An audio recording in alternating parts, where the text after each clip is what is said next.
Back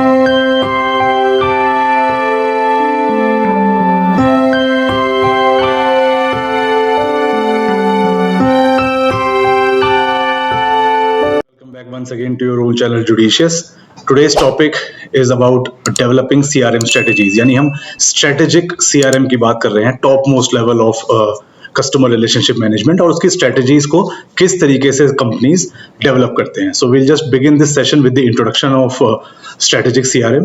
basically strategic CRM का जो purpose है वो ये होता है कि कंपनीज के पास कस्टमर्स के बारे में जो भी नॉलेज है उसको एक जगह इकट्ठा कर कर एनहेंस कर कर यूज करा जाए. किस पर्पस से? कि फ्यूचर में कंपनी का कस्टमर्स के साथ जो भी इंटरेक्शन हो उसको इंप्रूव कर सकें इस नॉलेज को यूज करके, और उसको कस्टमाइज कर सके कस्टमर के अकॉर्डिंग, ताकि कस्टमर्स के साथ कंपनी एक लॉन्ग टर्म रिलेशनशिप मेंटेन कर सके.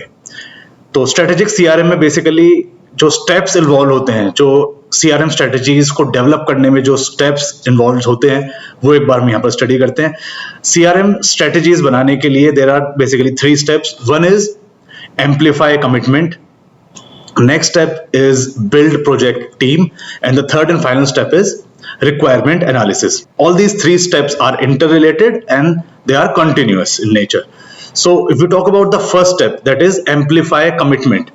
See, स्ट्रेटेजिक CRM में बेसिकली किसी भी ऑर्गेनाइजेशन के सारे डिपार्टमेंट्स इन्वॉल्व होते हैं, चाहे वो फाइनेंस हो, चाहे सेल्स हो, चाहे मैन्युफैक्चरिंग या डिस्ट्रीब्यूशन हो, या फिर मार्केटिंग हो. इन सब का इन्वॉल्वमेंट रहता है एक ओवरऑल स्ट्रेटेजिक CRM बनाने में.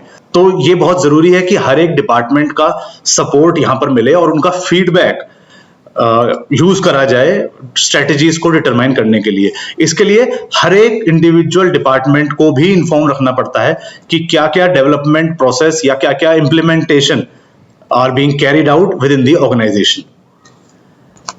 Next step is building valuable project team. एक बार हमने सोच लिया कि अब हमें एक स्ट्रेटेजिक CRM क्रिएट करना है, तो एक वैल्यूएबल प्रोजेक्ट टीम बनाई जाएगी जिसका हर मेंबर एक एक्सपीरियंस्ड और डेडिकेटेड प्रोफेशनल होगा. ये इन्हीं टीम मेंबर्स की रिस्पॉन्सिबिलिटी होगी कि वो इस प्रोजेक्ट से, CRM स्ट्रेटेजिक प्रोजेक्ट से रिलेटेड जो भी डिटेल्स हैं और जो बेनिफिट्स हैं वो ऑर्गेनाइजेशन के बाकी मेंबर्स तक भी पहुंचाए. ये मेंबर्स अलग अलग वर्क ग्रुप के होने चाहिए ताकि हम इंश्योर करें कि स्ट्रेटेजी के सारे एस्पेक्ट को ढंग से कवर कर लिया गया है, चाहे वो मैनेजमेंट एस्पेक्ट हो, टेक्निकल हो, सेल्स एंड मार्केटिंग हो, इवन फाइनेंशियल हो, या फिर एक्सटर्नल एक्सपर्ट्स भी. अगर हम बात करें प्रोजेक्ट टीम के मैनेजमेंट फील्ड के मेंबर्स की, तो मैनेजमेंट प्रोफेशनल्स का ये रिस्पॉन्सिबिलिटी होती है कि वो लीडरशिप और मोटिवेशन प्रोवाइड करें हर एक स्ट्रेटेजिक डेवलपमेंट स्टेप पर, खासकर जब कोई बिजनेस प्रोसेस में चेंज ला रही है कंपनी या कोई ऑर्गेनाइजेशनल स्ट्रक्चर में चेंज एक्सपेक्टेड है.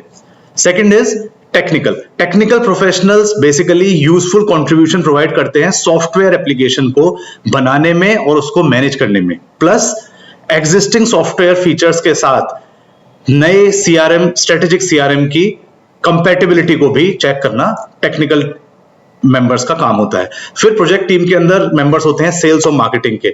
जो भी स्ट्रेटेजी अप्लाई करी जाएंगी उनको सक्सेसफुल तभी माना जाएगा जब ये यूजर्स, यानी कि सेल्स और मार्केटिंग फील्ड के जो लोग हैं, वो सेटिस्फाइड हों और कंफर्टेबल हों सारे CRM फीचर्स को यूज करके, क्योंकि ये एंड यूजर है इस स्ट्रेटेजिक CRM सॉफ्टवेयर का.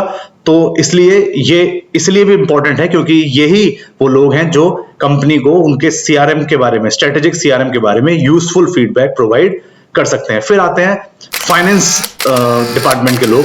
फाइनेंशियल प्रोफेशनल्स जो इस टीम के मेंबर होंगे वो एक क्रूशियल एनालिसिस, एक बहुत इंपॉर्टेंट एनालिसिस प्रोवाइड करेंगे प्रोडक्टिविटी के बारे में कि इस नए स्ट्रेटेजिक CRM को यूज करके क्या प्रोडक्टिविटी एनहांस हुई या नहीं, प्लस जो ऑपरेशनल कॉस्ट होती हैं या जो प्रोडक्शन कॉस्ट होती है उनका इवैल्यूएशन कर फाइनल एस्टिमेटेड कॉस्ट क्या होगी इस स्ट्रेटेजिक CRM प्रोजेक्ट की, ये बताना भी फाइनेंशियल टीम के मेंबर्स का काम होता है.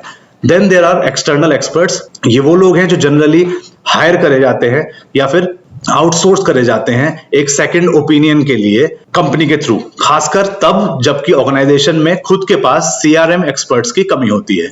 ये प्रोफेशनल्स, इनके पास वास्ट एक्सपीरियंस होता है जो कि ऑर्गेनाइजेशन के एक्चुअल बिजनेस नीड को एनालाइज करने में हेल्प करता है. Then the third and the final step is requirement analysis. ये प्रोसेस में क्या होता है, एक सीरीज ऑफ सर्वे कंडक्ट करते हैं और क्वेश्चनर्स कंडक्ट करते जाते हैं टॉप लेवल सेल्स, मार्केटिंग और फाइनेंशियल मैनेजर्स के साथ, ताकि एक्चुअल एक्सपेक्टेशन क्या है इन लोगों की स्ट्रेटेजिक सीआरएम से वो पता चल जाए, प्लस जो स्ट्रेटेजीज इंप्लीमेंट करी जा रही हैं उनके बारे में थोड़ा इन डेप्थ नॉलेज मिले, और क्या रिजल्ट एक्सपेक्टेड है इन स्ट्रेटेजीज को यूज करने के बाद उसके बारे में भी इंफॉर्मेशन मिलती है। ये एक बहुत ही इंपॉर्टेंट फैक्टर है किसी भी इफेक्टिव सीआरएम सिस्टम के डेवलपमेंट में, क्योंकि अगर ये रिजल्ट जो सीआरएम स्ट्रेटेजिक सीआरएम के जो रिजल्ट हैं वो एक्चुअल रिक्वायरमेंट से मैच नहीं कर रहे, या फिर वो फोकस पॉइंट से कहीं ना कहीं इधर उधर डाइवर्ट हो रहे हैं, इसका मतलब है कि जो डिजायर्ड गोल था जिसके लिए स्ट्रेटेजिक सीआरएम सिस्टम को डिजाइन करा गया था वो गोल अचीव नहीं हो पा रहा है।